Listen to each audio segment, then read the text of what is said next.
dessas formas. Tá? Então, o que eu quero dizer é o seguinte. Beleza, a gente descobriu que dentro da composição tem formas geométricas. Mas a gente viu triângulos, a gente viu quadrados, a gente viu círculos, beleza. Mas e aí? E aí que agora a gente vai pegar esses triângulos, quadrados e círculos, entender como que o nosso cérebro lê essas formas geométricas de uma forma geral, quando essas associações são feitas, o que elas transmitem para o usuário. Tá? Isso está relacionado com um banco de dados que nós temos já na nossa cabeça, né?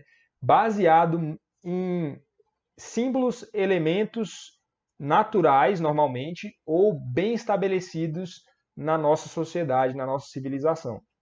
O que eu quero dizer? Quando você olha uma forma triangular, por exemplo, na natureza, normalmente ela já associa a determinados elementos. Né? Então, quando você vê uma forma como o triângulo, que tem um ângulo muito agudo, né? Tem um ângulo mais fechado, é mais pontudo, e aí você correlaciona isso com elementos da natureza que são pontudos, que têm mais ou menos essa mesma forma, você associa, normalmente, o seu cérebro associa, de uma forma geral, tá? A forma triangular a determinados sentimentos, a determinadas sensações.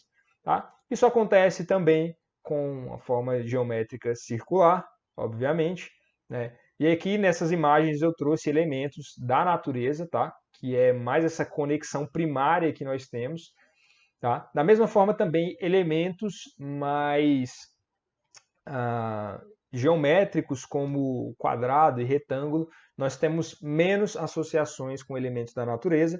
Nós normalmente associamos mais a elementos construídos, porém, ainda na natureza nós temos alguma correlação, nós temos alguns elementos, né, mais comuns, tá, galera? Que é óbvio que tem muita coisa que não está disponível para uma visualização a olho nu, tem muita coisa, muitos outros elementos na natureza que não faz sentido eu trazer aqui. Eu estou falando de elementos que a gente normalmente tem acesso visual durante a nossa vida aqui, né? Seja por imagens, eu não estou falando de coisas microscópicas ou, enfim, imagens que apenas uma parte da população vai ter. Eu estou falando de coisas mais gerais que todo mundo tem acesso visual, tá?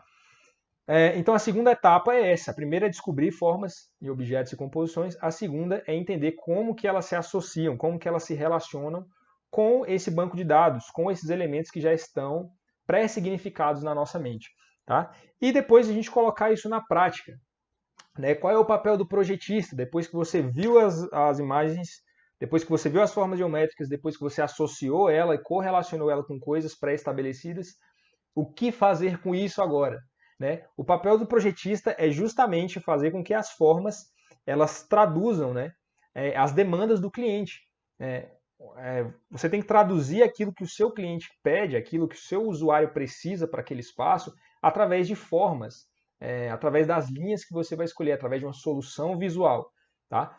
E no projeto, obviamente, você não vai levar em consideração somente as formas, somente a estética. Né? O projeto ele é essa união de funcionalidade, estética e significado, tá? E a forma ela transita em cada um desses elementos, tá? Uma forma, seja ela uma forma reta, uma forma orgânica, uma linha reta, uma linha orgânica, ela pode ser utilizada para reforçar a funcionalidade, para reforçar a estética, para reforçar o significado, beleza? E isso é o que faz um bom projeto e é por isso que é importante nós sabermos utilizar as formas de uma forma correta, né?